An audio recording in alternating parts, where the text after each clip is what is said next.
नमस्कार। आप देख रहे हैं special coverage news Shiv Kumar Mishra official. मैं हूं आपके साथ शिव कुमार मिश्रा। आज बड़ा भावुक सा सवाल है। अनुदेशक शिक्षा मित्रों का ये साल भी क्या खाली हाथ गुजर जाएगा? जैसा 2017 गुजरा, 2018 गुजरा, 2019 गुजरा, 20 गुजरा, 21 गुजरा, 22 गुजरा, 23 गुजरा, 24 गुजरा और ये 25 भी वैसे ही गुजर जाएगा। यानी 9वां साल भी उसी तरह चला जाएगा जैसा बाकी के साल चले गए। कोई उपलब्धि नहीं होगी, कोई प्रोग्रेस नहीं होगी, कोई उम्मीद की किरण नहीं जागेगी। हालांकि अभी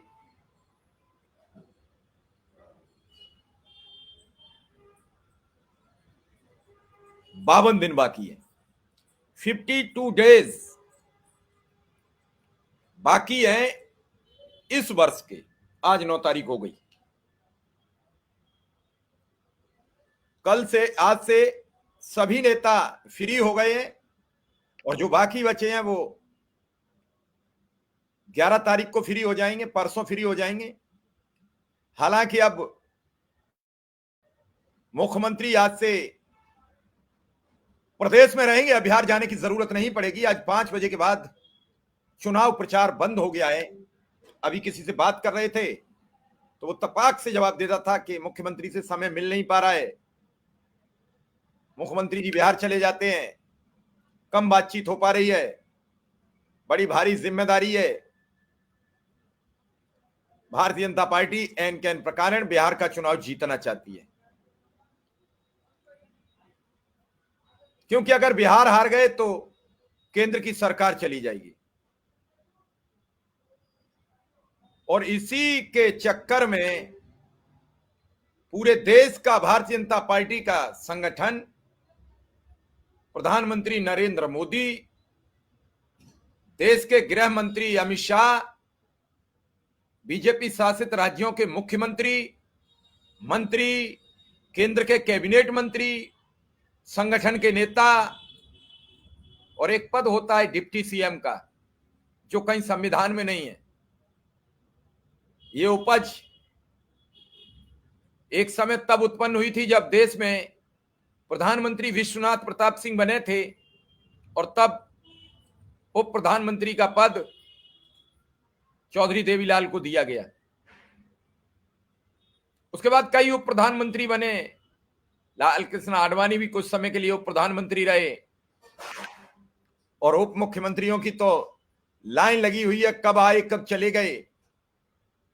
इसमें 2 उप मुख्यमंत्री तो शिक्षा मित्र अनुदेशकों को भी याद हैं, खास करके शिक्षा मित्रों को।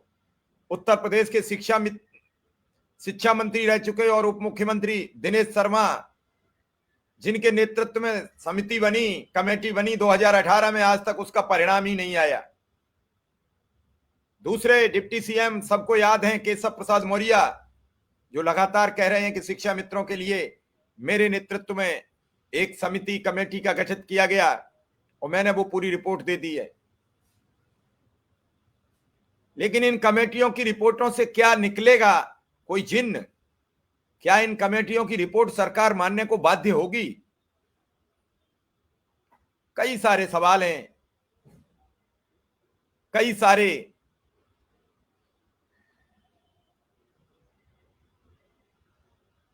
वो प्रश्न हैं जिनका उत्तर मांगता है अनुदेशकों शिक्षा मित्र, लेकिन कोई देने वाला हो तब ना, कोई पूछने वाला हो ना तब ना।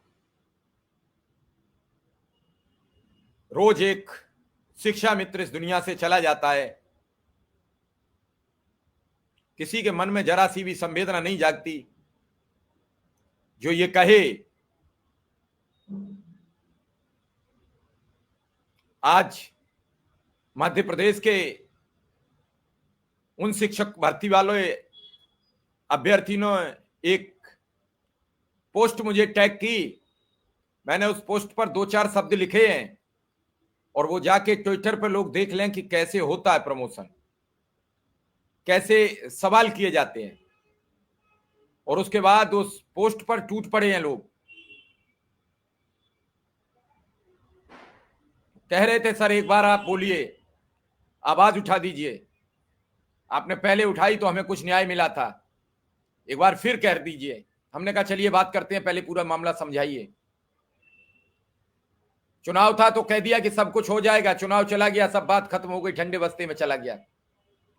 अभी सभी कर्मचारियों को लाभ बिहार को मिल रहा है, चुनाव बाद किसको मिलेगा पता नहीं, किसके खाते में क्या आएगा।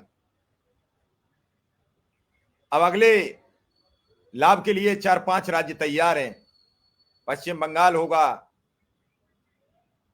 आपका नेटवर्क स्लो होगा, आवाज तो सबको सुनाई दे रही है, नहीं तो अभी सभी कमेंट आ जाते कि आवाज नहीं आ रही है। जिस देश में 24 घंटा जो सत्ता पर काबिज पार्टी 24 घंटा चुनावी मोड में रहती हो, उसे आम जनमानस की समस्याओं से लेना देना क्या है? कहां है शिक्षा मित्र, कहां है अनुदेशक?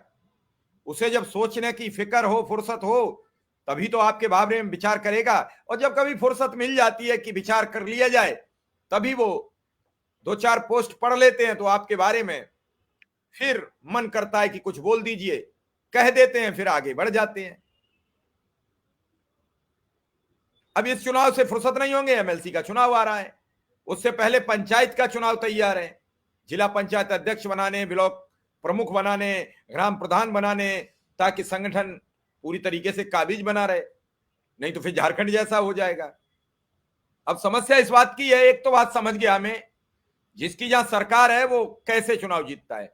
जैसे झारखंड में विपक्षी दल की सरकारी तो इनकी दाल नहीं गली। अभी तेलंगाना में इनकी सरकार थी तो उपचुनाव में देखते हैं किसकी दाल गलती है। कर्नाटक में उपचुनाव था, दाल नहीं गली। राजस्थान में उपचुनाव था तो कांग्रेस की दाल गल गई।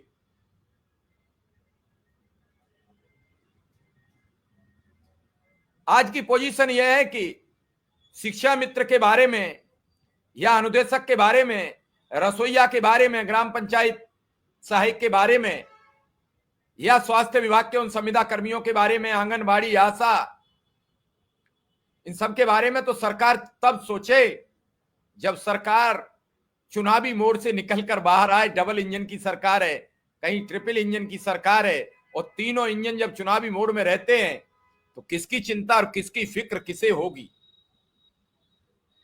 मैं ये बिल्कुल आपको कट सत्य बताता हूं। आज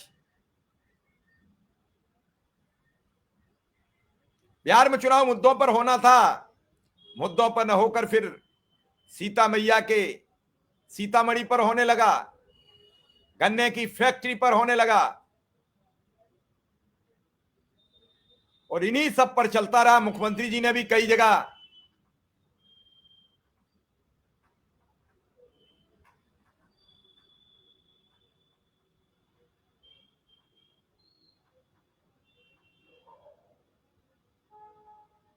तो निश्चित रूप से खूब सभाएं की हैं, खूब प्रोग्राम किए हैं। केशव प्रसाद मौर्य पूरी ताकत से लगे हैं, चुनाव के प्रभारी भी हैं, सह प्रभारी हैं, और केशव प्रसाद मौर्य के हाथ में दोनों में लड्डू हैं।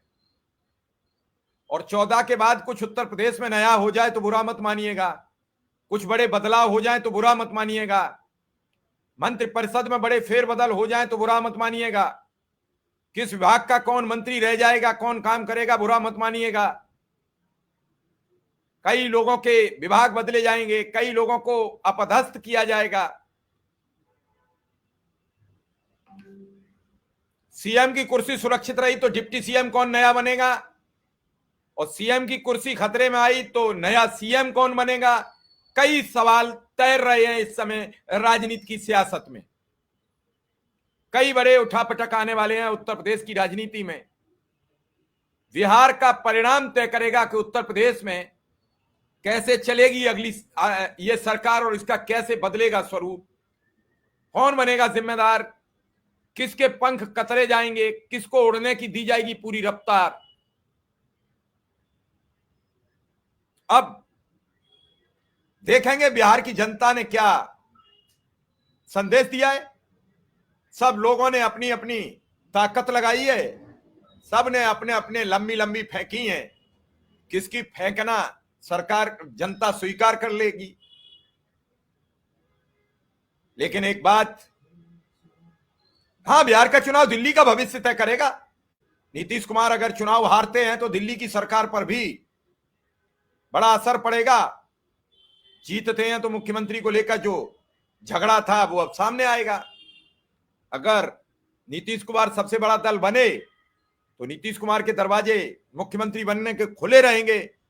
नीतीश कुमार अगर तीसरे नंबर पर चले गए, जैसा कि प्रशांत किशोर का कहना है कि नीतीश कुमार की पार्टी 25-30 सीटों पर सिमट रही है और इससे ज्यादा जीती तो मैं राजनीति से संन्यास ले लूंगा।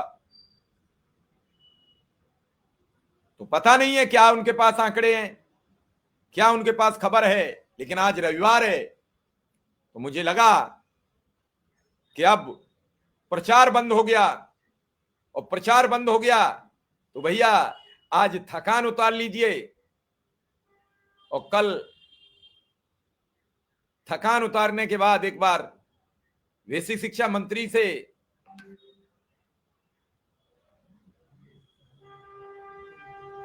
बुलाकर बात कर लीजिए, कुछ रास्ता खुल जाए, कुछ रास्ता निकल आए, शायद कुछ अच्छा हो जाए।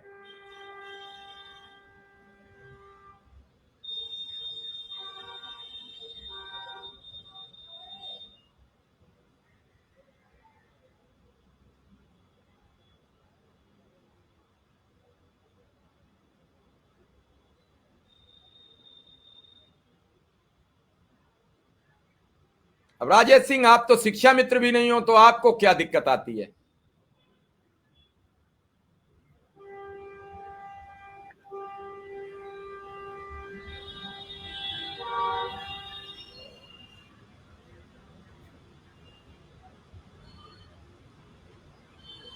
एक तबका है वो नहीं चाहता है कि शिक्षा मित्रों को कुछ हो जाए। जब जब सवाल करना शुरू कर दो तो फिर उन्हें उबाल शुरू हो जाता है। कल का वीडियो देखने के बाद कल कई लोगों को बड़ा दर्द हुआ होगा। आज फिर मेरे वही सवाल हैं कि आखिर 8 वर्ष तो अंधकार में गुजर गए, क्या ये 9वां वर्ष भी जो अब महज 52 दिन बचे हैं ये भी अंधकार में गुजर जाएगा, या कहीं से कोई उजाले की किरण आएगी, बत्ती जलाएगी, परिवार में खुशियां लाएगी और ये कहेगी चीख चीख कर, मुझे बड़ी देर हो गई आपके दरवाजे तक आ तक, लेकिन अब आ गई हूं मैं खुशियां लेकर। 5 तारीख को सब इतने खुश थे शिक्षा मित्र, उनको लगा कि 5 सितंबर का ऐलान जो हो रहा है वो दिवाली पर आ जाएगा। उस दौरान शिक्षा मित्रों का जो केस कोर्ट में था उसमें वकील साहब ने चर्चा भी की कि अधिकारियों ने कहा है कि सरकार देना चाहती है दिवाली के बाद गिफ्ट, मिठाई। दिवाली तक शायद ना दे लेकिन दिवाली के बाद मिठाई दे देगी। वो केस ही ऐसा हुआ कि वो दिवाली से पहले ही निपट गया। कैसे निपटा, क्यों निपटा, ये सब ने देखा। जिस अदालत में सुना जा रहा था उस अदालत में नहीं सुना गया, झट सीधे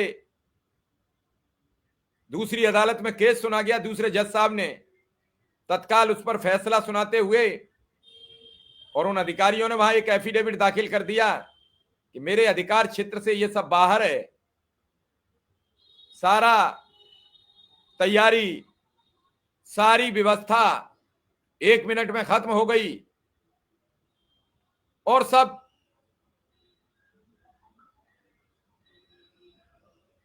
एकाएक। हम थकते नहीं है, सरकार को अपनी सोच है, सरकार अपनी सोच के काम करे। एक दिन तो सरकार थक जाएगी जब हम नहीं थकेंगे तो कोई ना कोई तो थकेगा।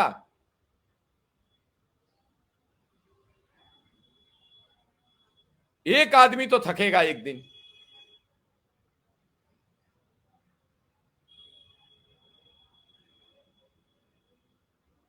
समस्या तो ये है, अगर वो आ जाएं तो तरीके के कमेंट आदमी करता है, और ना आए तो फिर के वो भी थक गए।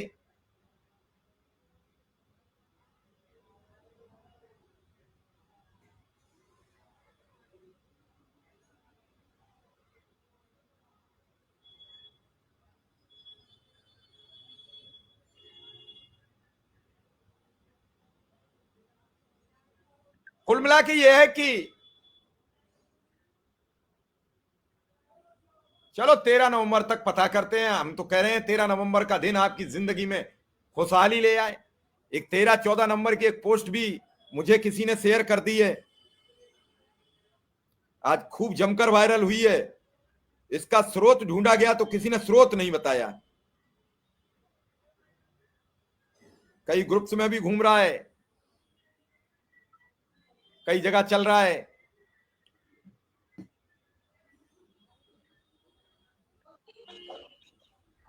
शिव कुमार शुक्ला जी हमारे साथ आज आ चुके हैं, नेटवर्क भी ठीक है, उम्मीद है आज बातचीत हो जाएगी। शुक्ला जी आपका स्वागत, बहुत बहुत धन्यवाद।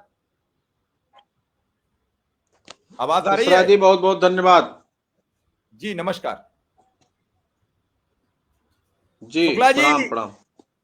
8 वर्ष से तो सब मामला ठंडा था, हमें लग रहा है ये 9वां वर्ष भी इसी तरह गुजरा जा रहा है। अब सिर्फ 52 डेज यानी 52 दिन बचे हैं। हालांकि 52 दिन बहुत होते हैं।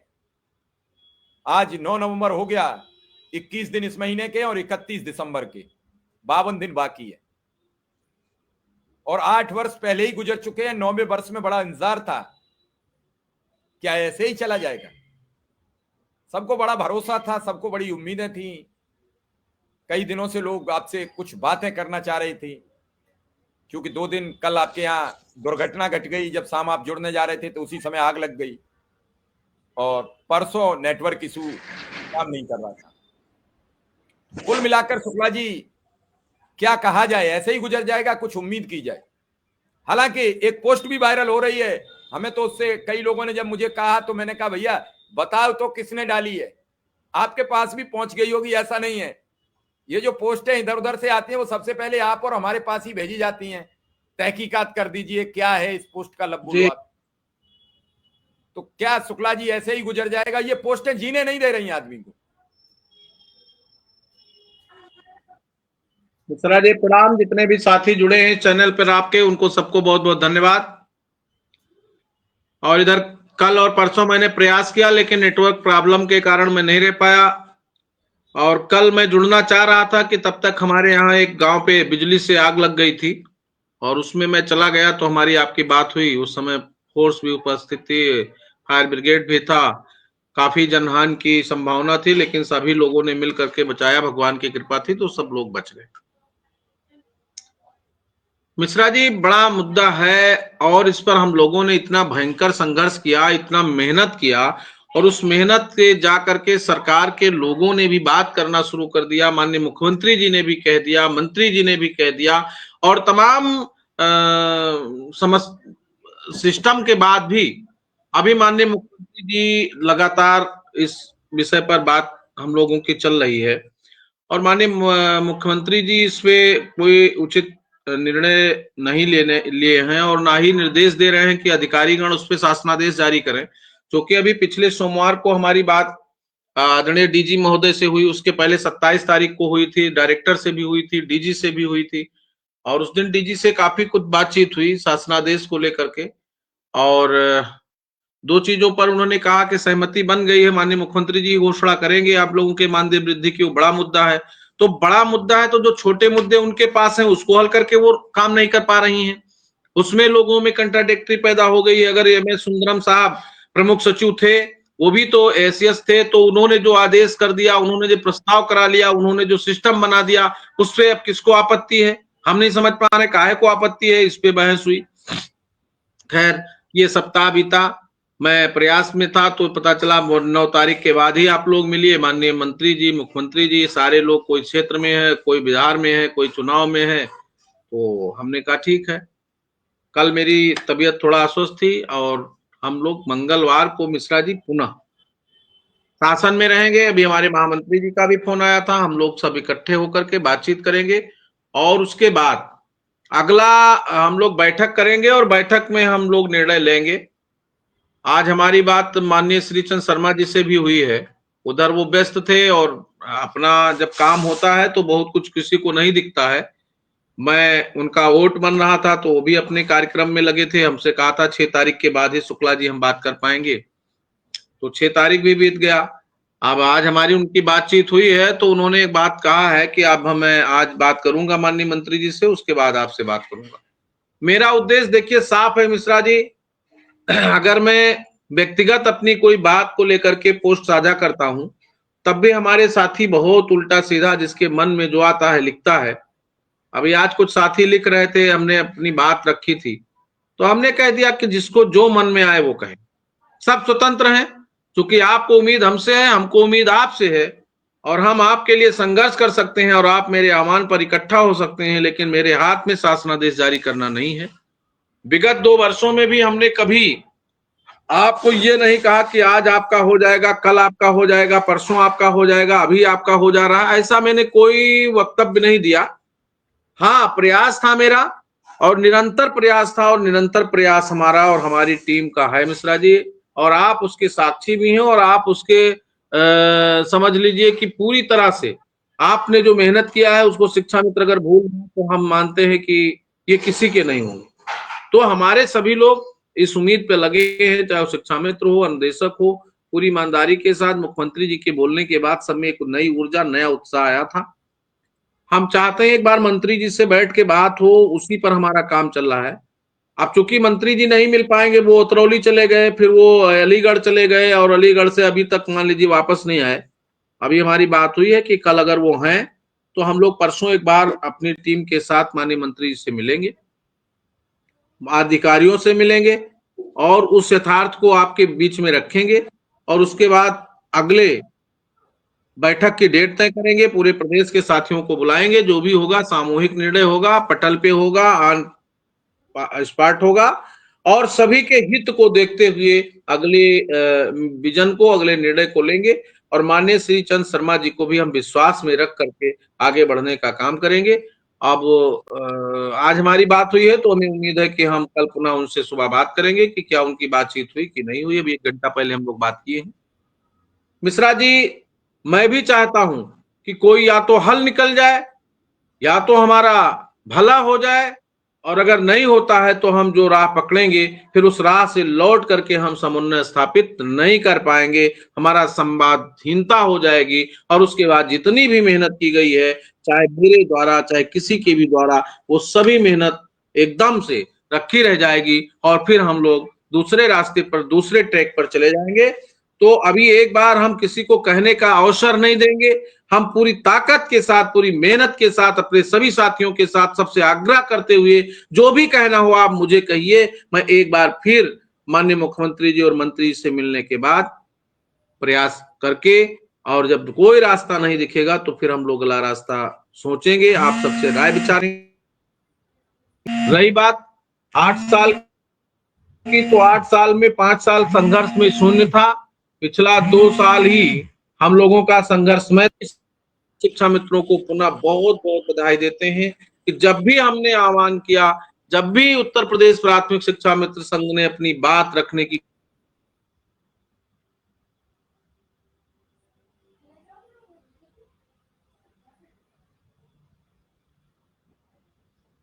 कोई तकनीकी व्यवधान आया है, अभी फिर दोबारा होंगे हमारे साथ, क्योंकि जब भी प्रोग्राम में जुड़ते हैं तो फोन आते हैं तो कोशिश की और डिस्कनेक्ट। ईमानदारी से हमारी मदद की है।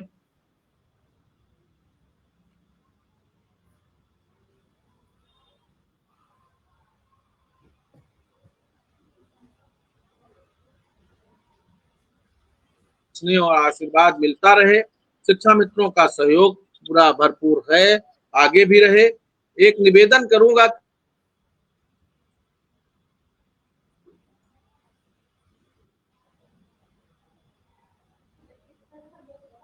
शायद फोन आ गया था शुक्ला जी का। विक्रम सिंह जी भी हमारे साथ आ चुके हैं। विक्रम सिंह जी का भी स्वागत। अभी शुक्ला जी फिर आएंगे, फिर हम शुक्ला जी से दोबारा बात करेंगे। लेकिन आज एक पोस्ट बड़ी तेजी से वायरल हुई और उस पोस्ट को ना किसी ने नाम लिखा ना कुछ लिखा, और एक निश्चित रूप से गुमराह किया गया। सभी साथी ध्यान दें, 12 नवंबर 2025 तक स्कूल हेडमास्टर के द्वारा, चलिए पोस्ट तभी पढ़ें जब शुक्ला जी आ जाएं। शुक्ला जी भी बस आ गए हैं और वो नेटवर्क इशू हो गया, क्योंकि शुक्ला जी आज एक पोस्ट बहुत तेजी से वायरल है, आपको पता तो लग गई होगी लेकिन मैं पढ़ के सुना देता हूं। सभी साथी ध्यान दें, 12 नवंबर 2025 तक स्कूल हेडमास्टर के द्वारा profile teacher, profile student, profile के डेटा को सर्टिफाइड प्रमाणित करना है। 13 नवंबर को एबीएसए के द्वारा, 14 नवंबर को बीएसए के द्वारा प्रमाणित कर शाम तक राज्य को सर्टिफाइड कर देना, ताकि यूपीडीएस आईएससी पोर्टल को अंतिम रूप दिया जा सके। पोर्टल कंप्लीट होते ही तीसरी कैटेगरी की नियमावली को कैबिनेट मंजूरी होगी और मंजूरी के बाद 2 कैटेगरी का वेतन देने का आदेश जारी होगा। इसी माह में आपका सारा कार्य दिख जाएगा। कार्य का फार्मूला है आरटी एक्ट 21,950 शिक्षा मित्र, एनईपी 99,113 शिक्षा मित्र, ट्रेंड वेतन पे स्केल 36,334 रुपया 80 पैसे। याद रखना, वेतन बड़ा अच्छा लिखा है, 36,324 रुपया 80 पैसे पर 58% डीए होगा। महंगाई सूचकांक होगा, केंद्रीय इंडेक्स 49.33%, यानी 36,504 शिक्षा मित्र कैटेगरी बनकर पोर्टल अपडेट का इंतजार कर रही है। पोर्टल बाहर करने का भी आज समय चक्र जारी हो चुका है। शिक्षकों को ऑनलाइन अटेंडेंस की भी कमेटी गठित हो चुकी है। हमारा काम अटेंडेंस एवं 69,000 की विदाई एक साथ होने की प्रबल संभावना बन रही है। सोमवार को कैबिनेट होने की सूचना प्राप्त हो जाएगी, होगी तो, नहीं तो शुक्रवार को होगी। लेकिन आप सभी लोग पूरे नवंबर माह मानकर चलें, इसी माह आपका प्रतीक्षा काल समाप्त हो जाएगा। धन्यवाद। किसी का नाम नहीं है, पोस्ट बहुत बड़ी है। शुक्ला जी, इतनी बड़ी बात होती रही और आपने कोई जिक्र नहीं किया। मिश्रा जी, इस पर मैं कुछ नहीं कहूंगा। ये सब वो लोग हैं जो केवल शिक्षा मित्रों को झूठी खबरें परोसते हैं और बरगलाते हैं और इनको मौत के मुंह में ढकेलने का काम करते हैं। ऐसा कोई प्रस्ताव नहीं शासन में, ऐसा कोई प्रपोजल नहीं है, और उनका कहां से ये न्यूज मिलती है, कहां से वो ले आते हैं, ये उन सबका अपना सोचा समझा चाल है। और हमें तो लगता है ये शिक्षा मित्र है ही नहीं, उनको कोई जानकारी भी नहीं है, और वो शिक्षा मित्रों को केवल, अन्वेषकों को केवल गुमराह करने का काम कर रहे हैं। इसलिए हमारे सभी साथी इससे सावधान रहें। ऐसे लोगों की बातों पर कभी भी किसी भी प्रकार की सोच विचार ना करें, ध्यान ना दें, और सिर्फ अपना और अपना मूल काम करें। जो भी है संगठन या अधिकारियों के द्वारा या माननीय जनप्रतिनिधियों के द्वारा आपको अवगत कराया जाएगा, और जो पुष्ट खबर होगी उसका संगठन प्रमाणिकता से पुष्टि करेगा, उस पर आप लोगों का काम होगा। माननीय मिश्रा जी, ये पहला चैनल होगा जिसपे अगर कोई भी पुष्टि खबर आती है तो चाहे मेरे द्वारा, विक्रम जी के द्वारा या शासन के द्वारा आपको बताया जाएगा, और आप पर लोग भरोसा करते हैं। आपसे अधिक से अधिक लोग जुड़ करके समझेंगे ये पूरी तरह से निराधार, असत्य एवं झूठ पर कूट रचित है। हम तो ये कहते हैं, लिखने वालों के हाथ नहीं कांपते। क्या लिख देते हो, कैसे लिख देते हो। ऐसे ही 2 दिन से कोई एक और सज्जन है, वो पोस्ट लिख रहे हैं कि वो राज्यपाल को धन्यवाद दे रहे हैं कि आपने वेतन लिख दिया। उन्हें यह समझ में नहीं आया कि लेटर कोई भी जारी होता है तो वेतन के नाम से ही जारी होता है, और सरकार से जो लेटर जारी होगा वो मानदेय के नाम से होता है। केंद्र से जो लेटर जारी होता है वो वेतन के नाम से होता है, और उस वेतन के नाम के जिक्र पर उन्होंने 2-3 दिन तहलका मचा दिया। शुक्ला जी जुड़ नहीं पाए, मुझे जवाब देना मुश्किल पड़ गया। कई लोग बोले उन सज्जन को डिबेट में लाओ।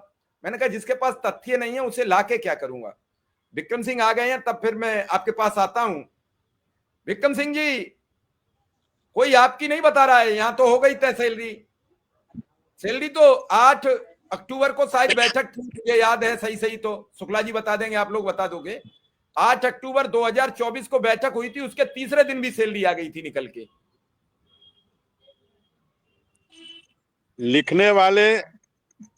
लिखने वाले तो ऐसे लिखते हैं जैसे इनके बाबूजी मुख्यमंत्री हैं उत्तर प्रदेश के। समझ में नहीं आता है, यहाँ सरकार को मानदेय बढ़ाने में न जाने क्या क्या हो रहा है, मानदेय नहीं बढ़ पा रहा है, नीचे का पसीना ऊपर पहुंच जा रहा है मानदेय बढ़ाने में। 8 अक्टूबर 2024 को माननीय बेसिक शिक्षा मंत्री जी की अध्यक्षता में बैठक हुई थी और बैठक के दौरान माननीय बेसिक शिक्षा मंत्री जी ने कहा था कि यह बैठक माननीय मुख्यमंत्री जी के दिशा निर्देश पर हो रहा है। उसके बाद भी 1 महीने से 1 साल से 1 महीना ज्यादा हो गया, मतलब लगभग 13 महीना होने जा रहा है और आज 9 तारीख हो गया, 9 नवंबर, यानी 13 महीना 1 दिन हो गया, अभी तक मानदेय बढ़ोतरी नहीं हुई। अभी शिक्षा मित्रों का प्रकरण माननीय इलाहाबाद हाई कोर्ट में लगातार चला, कंटेम्प्ट ऑफ कोर्ट पे कंटेम्प्ट ऑफ कोर्ट होता रहा। एक आशा बनी थी, लेकिन वो सारा आशा धूमिल हो गई 27 अक्टूबर को। और यहाँ लोग वेतन की बात कर रहे हैं, यहाँ नियमित होने की बात करते हैं, 90,000 की बात करते हैं, तो समझ में नहीं आता है कि ये कहाँ से लिखते हैं और कितनी इनको जानकारी है और ये अधिकारियों से कितनी बार मिले हैं, जाकर मिलते हैं कि कहाँ ये शिक्षा मित्र हैं भी कि नहीं हैं। तो इस प्रकार की तमाम फर्जी खबरें 2013 से तो हम ही लोग देख रहे हैं। एक हमारे भी अनुदेशक साथी हुआ करते थे, वो प्रत्येक महीने प्रत्येक दिन नियमित ही कराते थे। मुझे याद है जब मैं सुप्रीम कोर्ट की लड़ाई लड़ने का बीड़ा उठाया था हमारे संगठन ने, तो इन्होंने मुझे फोन किया और कहा कि सरकार 17,000 देने जा रही है, नियमित करने जा रही है और आप सुप्रीम कोर्ट की लड़ाई लड़ने जा रहे हैं।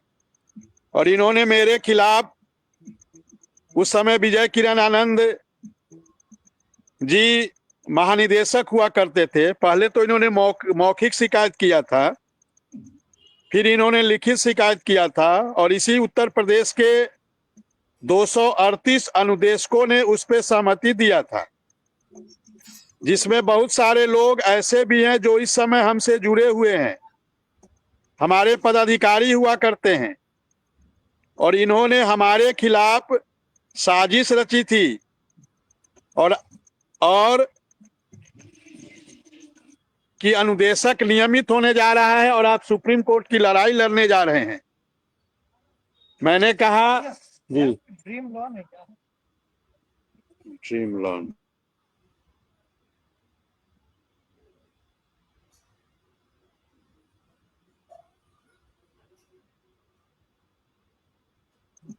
और तो इस प्रकार की भी बातें करने वाले इस समाज में लोग हैं और ऐसे लोगों को प्रश्रय हम जैसे लोग ही देते हैं। अब बताइए, उनके पोस्ट को वायरल करना, अरे पहली बात तो जिस पोस्ट पे नाम ही नहीं है, हालांकि कुछ नाम वाले भी पोस्ट आते हैं, न जाने वो शिक्षा मित्र हैं भी कि नहीं है, ये तो शिव कुमार शुक्ला जी बेहतर बता पाएंगे। और ऐसी खबरों को हम लोग प्रसारित करते हैं, तो स्थितियां विकट हैं और जब स्थितियां विकट होती है तो बहुत सारे लोग मजाक बनाने चले आते हैं। बिहार में कहा, अब तैयारी क्या है? ये अब चीजें तो हम ये इसलिए कहते हैं कि लोग थोड़ा सा भरोसा कर लेते हैं, फिर मन टूटता है और उसकी गुस्सा आप पर और शिव कुमार शुक्ला जी पर उतरती है, क्योंकि आप संगठन के जिम्मेदार हो, गुस्सा आप पर उतरती है, आप कुछ नहीं करा रहे हो और जो कर रहे हैं उनकी बात सुनते नहीं। तो अब ये बताइए कि अब क्या भरोसा दिखाया जाए और क्या उम्मीद दिखाई जाए? क्या बातचीत हो रही है लखनऊ की? नहीं, क्या है तैयारी अगली? देखिए, बिहार में कहावत है, अनरी के बियाह में 72 गो आफत। कोई और आफत आ गई? अब सुनिए मैं जो बोल रहा हूं, आप बोला है तो सुनिए पहले, उसके बाद मैं बता रहा हूं कि मैं आगे क्या प्रोग्राम है। देखिए, आज रविवार था और नहीं, आफत ही तो है सर। ये बताइए, 13 वर्षों से 7,000 से प्रारंभ हुआ, 84-70 हुआ, उसकी रिकवरी हुई, पहली बार किसी की रिकवरी हुई होगी।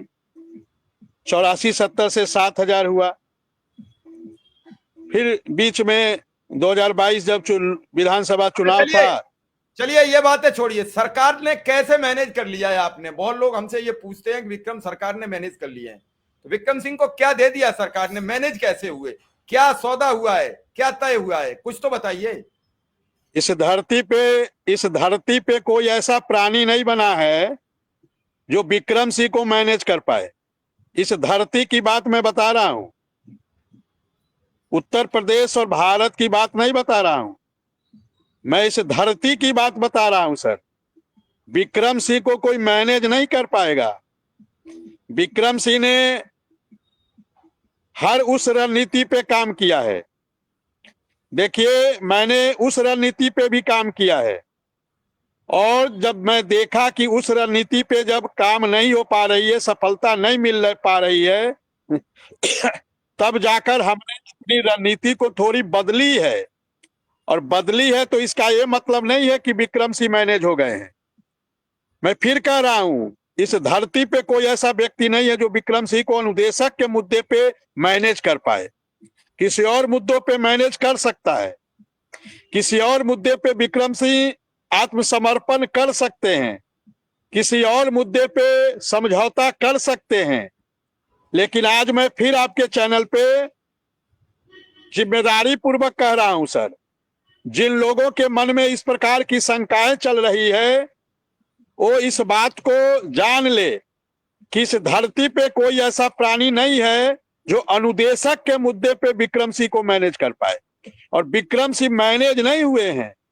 विक्रम सिंह ने लगातार, जब सरकार नहीं सुन रही थी तो उन्होंने विरोध करने का काम भी किया था, और लेकिन उससे भी सफलता नहीं मिली। तो हमने अपनी रणनीति बदली है, केवल और केवल अनुदेशक का हित कैसे हम साध पाए, अनुदेशक की समस्याओं का समाधान हम कैसे करा पाए, हमने इसलिए अपनी रणनीति बदली है। बाकी सोचने वाले जो सोचे भाई, हर व्यक्ति, भारत एक लोकतांत्रिक देश है, एक प्रजातांत्रिक देश है, भारत में डेमोक्रेसी चल रही है, हर व्यक्ति स्वतंत्र है सोचने के लिए, किसी का मुंह तो हमने पकड़ा नहीं है। लेकिन अनुदेशक के मुद्दे पे कल मैं फिर बात करूंगा। लखनऊ परियोजना से लेकर शासन में, और फिर एक बार प्रयास करूंगा। कल मैं पहले बात करूंगा, और सोम मंगल बुध बृहस्पति में लखनऊ जाने का भी काम करूंगा। कल पहले बात कर लूं, क्योंकि अभी तक तो 2 दिन ऑफिस बंद था, शनिवार रविवार। कल जब ऑफिस खुलेगा तो फिर बात करूंगा, और अनुदेशकों के मुद्दे पे कहीं भी कोई समझौता नहीं होगा।